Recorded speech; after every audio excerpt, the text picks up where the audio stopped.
بسم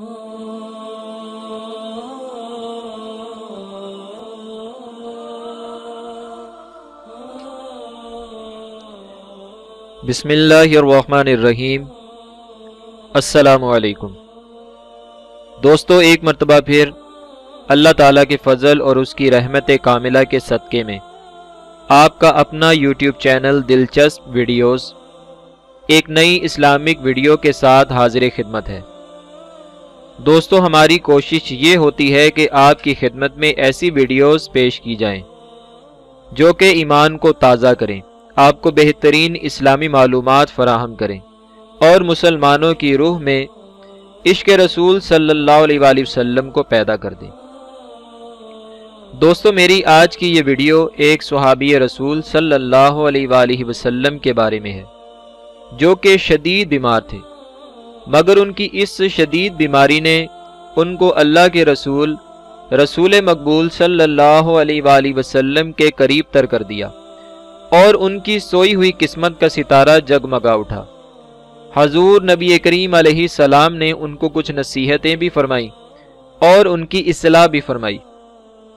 دوستو، ویڈیو کو مکمل دیکھنے کے بعد ہماری اس ویڈیو کو لائک اینڈ شیئر کر کے اپنے دوستوں تک پہنچائیے گا اور ہمارے چینل کو سبسکرائب کرنا نہ بھولیے گا۔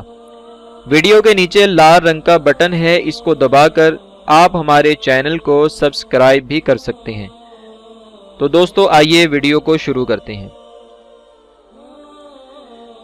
آن حضرت صلی اللہ علیہ وآلہ وسلم کے ایک صحابی سخت بیمار تھے۔ شدت ضعف یعنی شدید کمزوری کی وجہ سے اٹھنے بیٹھنے سے بھی معذور ہو گئے۔ حضور پاک صلی اللہ علیہ وآلہ وسلم عیادت کے لیے ان کے گھر تشریف لے گئے۔ بیمار صحابی رضی اللہ عنہ نے جب آپ سرکار علیہ السلام کو دیکھا تو خوشی سے نئی زندگی محسوس کی اور ایسا معلوم ہوا کہ جیسے کوئی مردہ اچانک زندہ ہو گیا ہو۔ وہ صحابی رسول صلی اللہ علیہ وآلہ وسلم فرمانے لگے کہ زہ نصیب، اس بیماری نے تو مجھے خوش نصیب کر دیا، جس کی بدولت میرے غریب خانے کو شاہد و عالم صلی اللہ علیہ وآلہ وسلم کے پائے اقدس چومنے کی سعادت حاصل ہو گئی۔ اس صحابی رسول صلی اللہ علیہ وآلہ وسلم نے کہا کہ اے میری بیماری اور بخار اور رنج و غم اور اے درد اور بیداری شب، تجھے مبارک ہو کہ با سبب تمہارے اس وقت نبی پاک صلی اللہ علیہ وآلہ وسلم میری عیادت کو میرے پاس تشریف لائے۔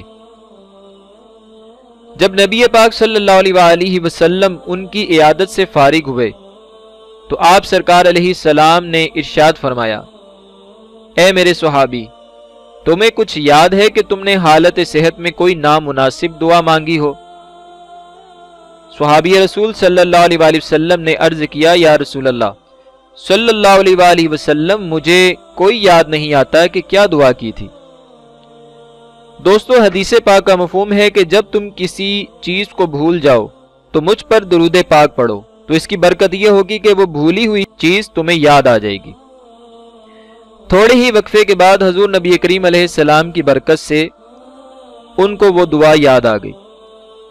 صحابی رسول صلی اللہ علیہ وآلہ وسلم نے عرض کیا کہ یا رسول اللہ صلی اللہ علیہ وآلہ وسلم، میں نے اپنے اعمال کی کوتاہیوں اور خطاؤں کے پیش نظر یہ دعا کی تھی کہ اے اللہ، وہ عذاب جو آخرت میں تو مجھے دے گا وہ مجھے اس عالم دنیا میں دے دے، تاکہ عالم آخرت کے عذاب سے میں فارغ ہو جاؤں۔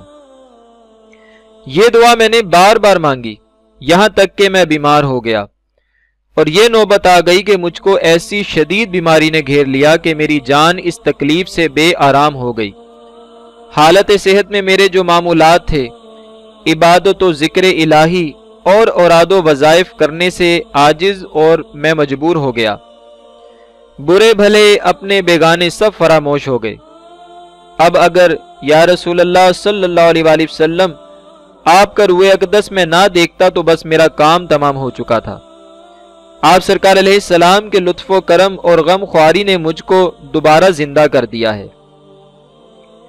اس مضمون دعا کو جب رسول اللہ صلی اللہ علیہ وآلہ وسلم نے سنا تو سن کر